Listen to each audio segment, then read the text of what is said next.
Welcome to my channel.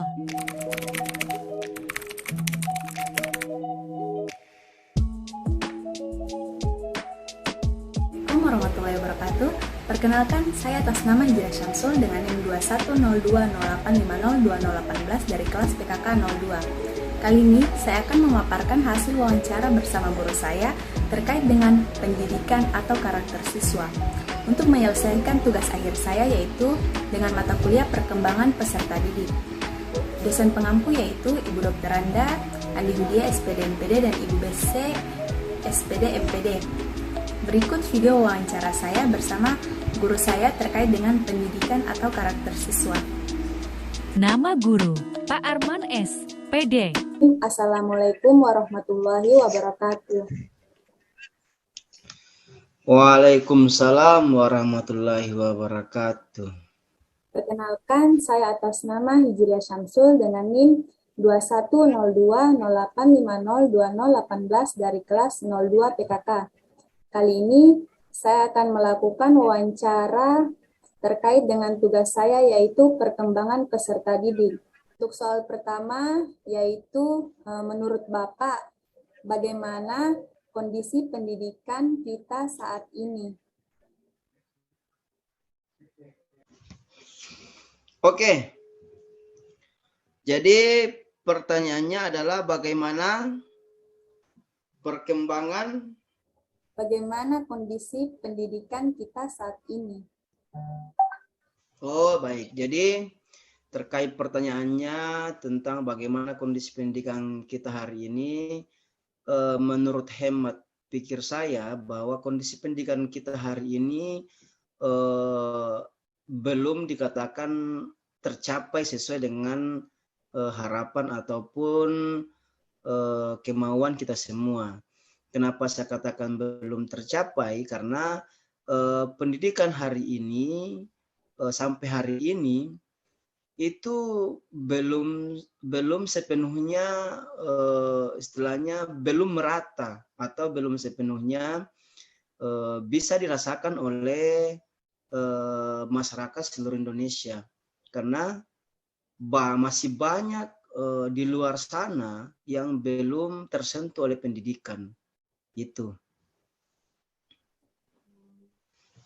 Lanjut, yaitu apa saja yang menjadi menurut Bapak faktor apa penghambat apa dari pendidikan ini?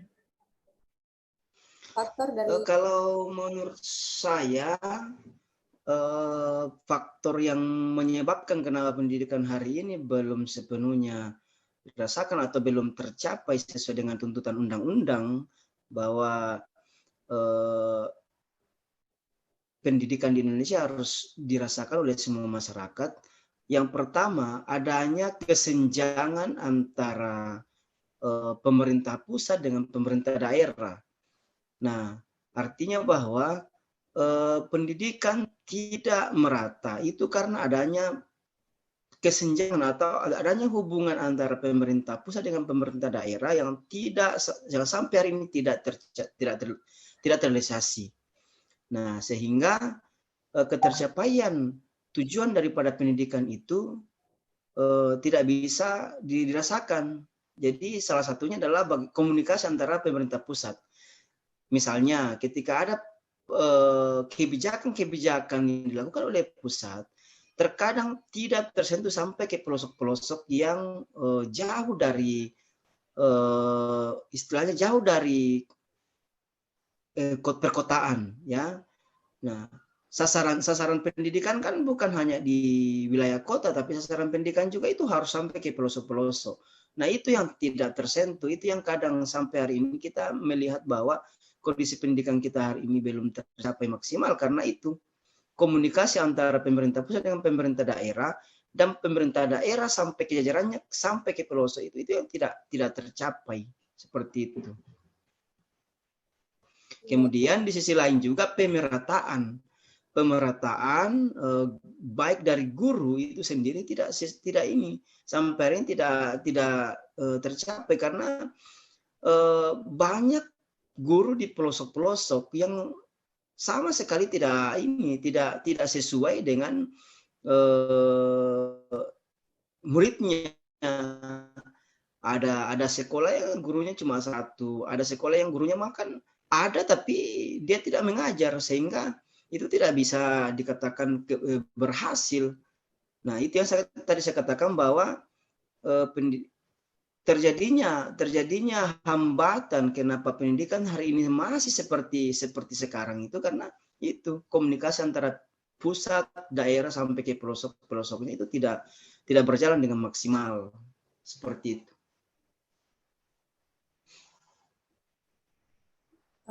Sebelumnya kan tadi faktor penghambat dari pendidikan kita. Kalau untuk pendorongnya bagaimana, Pak? Nah, oke, baik.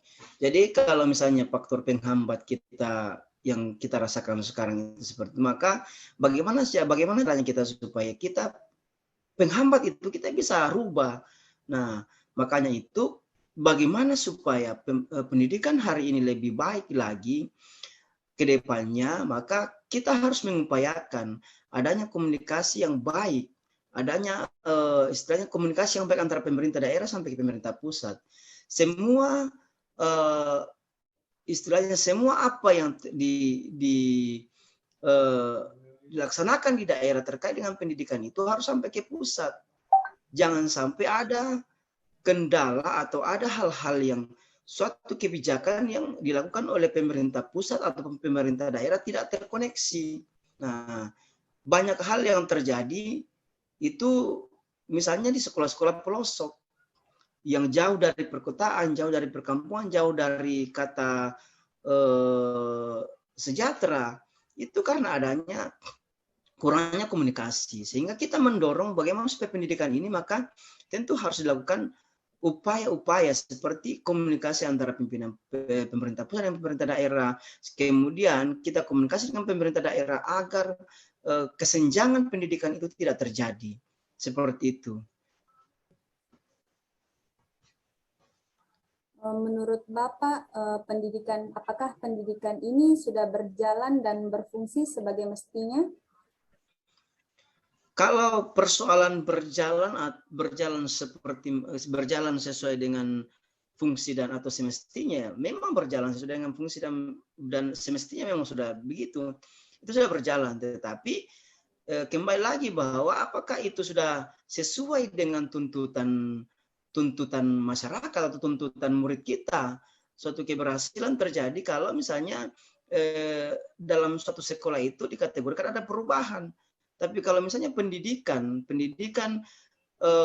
hanya begitu-begitu saja, tidak ada perubahan, berarti itu tidak berjalan dengan semestinya atau fungsinya. Tetapi di sisi lain, sesuai terkait dengan masalah teknis, itu sudah berjalan sesuai dengan fungsi, bahwa guru mengajar di sekolah sesuai dengan fungsinya seorang pendidik.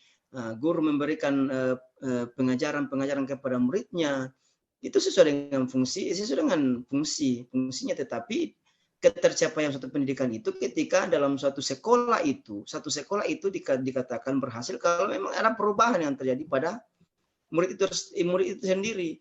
Tapi kalau misalnya tidak ada perubahan, ya itu tidak dikategorikan berhasil, walaupun sudah berjalan sesuai dengan fungsinya. Nah, itu. Selanjutnya kan tadi perubahan untuk menentukan standar. Jadi untuk menentukan standar pendidikan yang bagus untuk kita, bagaimana cara Bapak untuk menentukan standar pendidikan sendiri?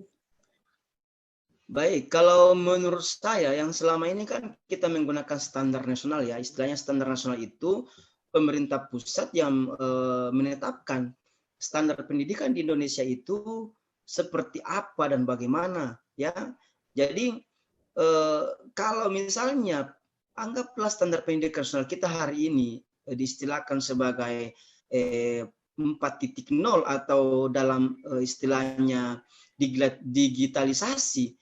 Nah, itu kan standar yang digunakan pemerintah itu kan itu hanya bisa digunakan untuk wilayah-wilayah perkotaan. Nah, kalau misalnya kita sudah keluar daripada wilayah perkotaan, apakah standarisasi pendidikan digitalisasi itu masih cocok dipakai atau tidak? Kemudian jangkauan-jangkauan yang guru lakukan itu apakah bisa atau tidak? Karena standarisasi pendidikan yang ditetapkan secara nasional itu kan terkadang tidak menyentuh sampai ke pelosok-pelosok, sedangkan tuntutan undang-undang adalah pemerataan pendidikan. Nah, kalau misalnya kita mengikuti standar nasional sebagai istilahnya pemerataan standar secara nasional, maka tentu hambatan di sini adalah di pelosok-pelosok akan terkendala. Otomatis ketika terjadi seperti itu, maka ada gates atau ada sekta antara pendidikan di kota dengan pendidikan di pelosok. Nah, sedangkan kalau di pelosok itu, ketika kita menggunakan standar pendidikan nasional, yaitu secara digitalisasi, otomatis kan ketinggalan. Di sisi lain fasilitasnya, sarana prasarananya, itu kan sangat kurang. Jadi kalau menurut saya, untuk membuat standar nasional itu, kita harus melihat kondisinya dulu. Kita harus melihat kondisi lingkungannya. Jangan kita tetapkan standar nasional secara keseluruhan, tiba-tiba kita gunakan di seluruh Indonesia, kan itu tidak bisa. Makanya terkadang kita sebagai pendidik, sebagai guru mengatakan bahwa kebijakan yang dilakukan oleh pusat itu hanya bisa diterapkan di wilayah perkotaan. Ketika sudah dibawa ke pelosok itu tidak bisa. Kita memaksakan pun tidak akan bisa karena keterbatasan, baik sebagai keterbatasan sarana dan prasarana tersendiri, keterbatasan dari anak sendiri untuk mencapai standar itu. Jadi kalau menurut saya ya, membuat standar pendidikan itu kita harus sesuaikan dengan kondisi dan keadaan lingkungan suatu daerah. Misalnya standar pendidikan di Jawa kemudian kita gunakan di Papua, itu akan terjadi istilahnya terkadang terkesan pemaksaan. Menurut saya seperti itu. Jadi membuat standar pendidikan itu untuk mencapai pendidikan yang merata, ya kita harus buat sesuai dengan daerah kita sendiri. Seperti itu. Baik, untuk pertanyaan selanjutnya yaitu apa harapan Bapak atau cita-cita dalam dunia pendidikan ini? Ya? Bagaimana pertanyaannya tadi? Apa harapan Bapak atau cita-cita dalam dunia pendidikan ini? Oh ya, kalau harapan secara pribadi ya banyak. Harapan saya sebagai guru yaitu yang pertama ya untuk pendidikan ya tentu harapannya adalah pendidikan itu harus merata di seluruh negara kesatuan Republik Indonesia. Kemudian yang kedua harapan saya adalah pemerintah pusat dalam membuat suatu kebijakan tentang standar pendidikan ataupun kebijakan-kebijakan terkait dengan kurikulum itu harus dia menyesuaikan dengan daerah. Jangan sampai terjadi pemaksaan dalam pendidikan tersebut. Ya, di sisi lain harapan kami juga sebagai selaku pendidik ataupun guru, ya tentu ada inovasi-inovasi terbaru dari pemerintah pusat untuk memberikan pengembangan atau pengembangan diri untuk guru-guru yang ada di pelosok-pelosok. Nah, di sisi lain supaya ada timbal balik ataupun manfaat yang diambil oleh guru seorang pendidik, kemudian diterapkan untuk anak didiknya seperti itu. Kemudian cita-cita saya ya simple, pendidikan itu harus merata, pendidikan itu harus sampai tersentuh kepada pelosok-pelosok yang ada di setiap wilayah itu. Jangan ada perbedaan seperti itu. Misalnya untuk 10 tahun ke depan, perubahan apa yang Bapak lakukan dalam pendidikan kita untuk 10 tahun ke depan? Kalau berpikir untuk masa depan, berpikir jauh ke depan, tentu kita ingin merubah sistem pendidikan yang ada di negara kita. Ya, kita tentu ingin berharap supaya pendidikan di negara kita, khususnya di wilayah kita, di wilayah Papua ini semakin baik dan semakin meningkat. Dan tidak ketinggalan jauh dari wilayah-wilayah tengah ataupun wilayah-wilayah barat. Jadi upaya bagaimana 10 tahun ke depan Papua ini sistem pendidikan yang ada di Papua ini kalau bisa sama dengan pendidikan yang ada di luar Papua, supaya SDM yang disiapkan untuk kemajuan suatu wilayah itu luar biasa, seperti itu. Untuk pertanyaan terakhir, yaitu bagaimana kompetensi lulusan kita dalam dunia kerja ini? Bagaimana? Menurut Bapak, bagaimana kompetensi lulusan kita dalam dunia kerja? Kompetensi di dunia kerja, maksudnya di dunia pendidikan ya? Ya, dunia kerja pendidikan. Kompetensi lulusan. Terkait kompetensi, nah ini juga yang jadi persoalan sekarang, karena yang berhak jadi, yang seharusnya jadi guru itu adalah orang yang memang lulusan dari keguruan tersendiri, lulusan dari pendidikan. Nah, kalau masalah kompetensi lulusan sekarang itu banyak yang bukan berasal dari pendidikan jadi guru.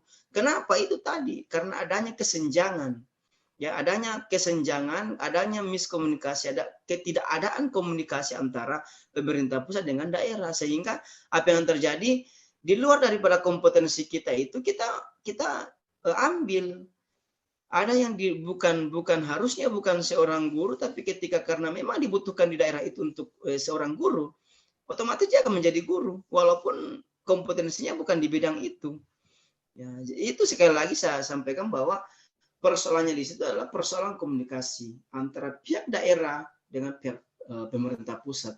Karena kalau ada komunikasi di situ, otomatis kan data setiap wilayah itu, data setiap pendidik ataupun guru itu di setiap wilayah itu akan terekam oleh pusat, sehingga penyebaran guru yang ada di seluruh Indonesia ini bisa tersebar dengan merata seperti itu, sehingga tidak terjadi itu miskompetensi, bukan wilayahnya tapi karena kebutuhan suatu daerah, kebutuhan suatu wilayah, sehingga otomatis ya mau tidak mau dia yang harus berada di situ untuk menjadi seorang pendidik. Ya, itu. Jadi kalau menurut saya kompetensi lulusan kita sekarang itu walaupun hebat-hebat tapi tidak semua bisa jadi guru. Kalau banyak yang lulusan luar biasa tapi kan bukan pendidik. Berbeda dengan seorang pendidik lulusan pendidikan dengan yang bukan lulusan pendidik. Seperti itu.